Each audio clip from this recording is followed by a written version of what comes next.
নমস্কার বন্ধুরা, welcome to মৌলিস kitchen. আমি অর্পিতা। আজ আমি আপনাদের ফুলকপি আলু দিয়ে বেগুন বড়ির ঝোল তৈরি করে দেখাবো।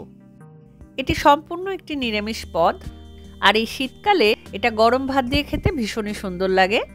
আমার এই রেসিপিটি আপনাদের ভালো লাগলে আমার চ্যানেলটিকে সাবস্ক্রাইব করার অনুরোধ রইল, আর আমার নতুন নতুন রান্নার রেসিপি দেখার জন্যে বেল আইকনটি অলে সেট করে দেবেন। তাহলে চলুন ভিডিওটি শুরু করা যাক।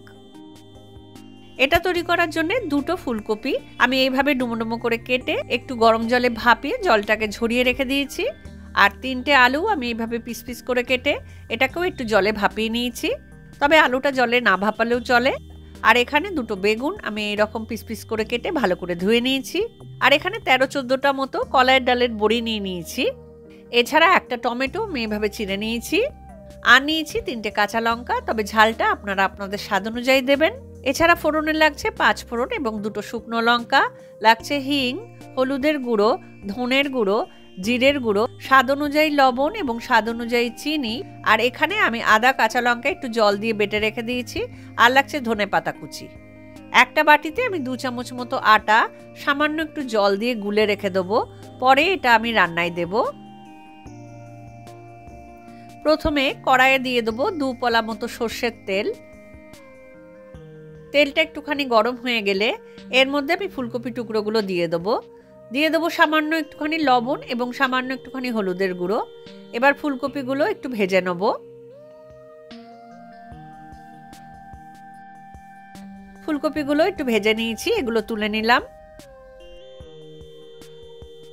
এবারে ওই কড়াইয়ের মধ্যেই দিয়ে দেবো আরও 2 পলা মতো সর্ষের তেল। বড়িগুলো এবার দিয়ে একটু ভেজে নেব।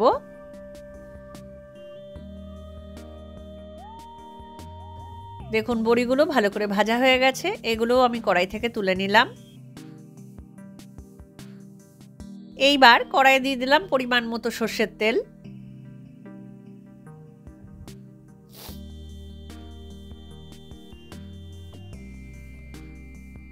তেলটা গরম হলে এর মধ্যে 1 চামচ 5 ফোড়ন আর শুকনো লঙ্কা 2টো ভেঙে দিয়ে দিলাম। তার সাথে একটু হিং দিয়ে দিলাম, মোটামুটি হাফ চামচ মতো। একটু নেড়ে নেব।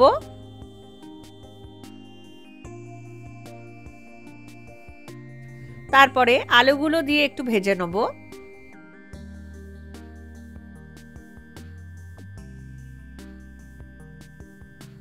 এক মিনিট মতো ভেজে নেওয়ার পর এর মধ্যে বেগুনের টুকরোগুলো দিয়ে দেবো এবং একটু ভেজে নেব।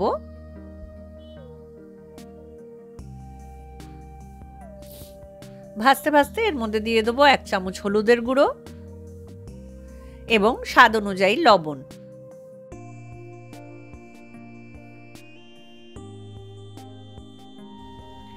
দু মিনিট মতো ভেজে নিয়েছি। এইবার এর মধ্যে টমেটো এবং কাঁচা লঙ্কাগুলো দিয়ে দিলাম।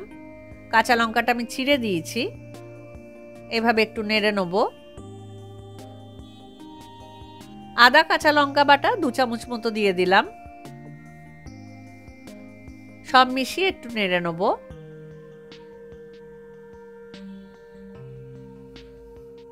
আরও 1 মিনিট নাড়ার পর দেখুন টমেটোগুলো গলে গেছে। এইবার এর মধ্যে একে একে দিয়ে দেবো 1 চামচ জিরের গুঁড়ো এবং 1 চামচ ধনের গুঁড়ো। অল্প একটু জল দিয়ে আমি মশলাগুলো একটু কষিয়ে নেব। এর মধ্যে আমি শুকনো লঙ্কার গুঁড়ো দিচ্ছি না, আপনারা চাইলে দিতেও পারেন। এইবারে এর মধ্যে ভেজে রাখা ফুলকপি টুকরোগুলো দিয়ে দেবো এবং সব একসাথে একটু কষিয়ে নেব। 1 মিনিট মতো কষিয়ে নেওয়ার পর এর মধ্যে পরিমাণ মতো জল দিয়ে দিলাম। মোটামুটি এগুলো ডুবে থাকবে এরকম জলই আমি দিলাম। তারপরে গ্যাসটাকে কমিয়ে কড়াইটাকে ঢাকা দিয়ে আমি 2 মিনিট মতো হতে দেবো। 2 মিনিট পর আমি ঢাকনাটা খুলে এর মধ্যে ভেজে রাখা বড়িগুলো দিয়ে দেবো আর তার সাথে দিয়ে দেবো চিনি। সব কিছু ভালো করে মিশিয়ে নেব। তার সাথে আমি যে আটাটা গুলে রেখেছিলাম সেটা ওই ঝোলের মধ্যে দিয়ে দেবো। এতে ঝোলটা একটু ঘন হবে, জল জল ভাবটা থাকবে না। এইবারে গ্যাসটাকে কমিয়ে কড়াইটাকে ঢাকা দিয়ে আমি 15 মিনিট মতো হতে দেবো। 15 মিনিট হয়ে গেছে। আমি মাঝখানে ঢাকনা খুলে একটু নেড়ে নিয়েছিলাম, একটু লবণ কম হয়েছে তাই অল্প একটু লবণ দিয়ে দিলাম।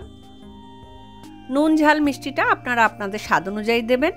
ভালো করে মিশিয়ে নিয়ে সবশেষে দিয়ে দেবো ধনেপাতা কুচি এবং ভালো করে মিশিয়ে নেব। এটা আমার একদম রেডি হয়ে গেছে, সবকিছু ভালো মতো সেদ্ধ হয়ে গেছে। এইবারে গ্যাসটাকে বন্ধ করে আমি এটা সার্ভ করব। তৈরি হয়ে গেল ফুলকপি আলু দিয়ে বেগুন বড়ির নিরামিষ ঝোল। গরম ভাতের সাথে এটা সার্ভ করুন, ভীষণই সুন্দর খেতে লাগবে।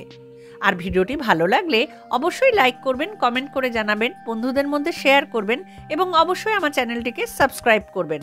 তাহলে দেখা হচ্ছে পরের ভিডিওতে নতুন কোনো রান্নার রেসিপি নিয়ে। সকলে ভালো থাকবেন। নমস্কার।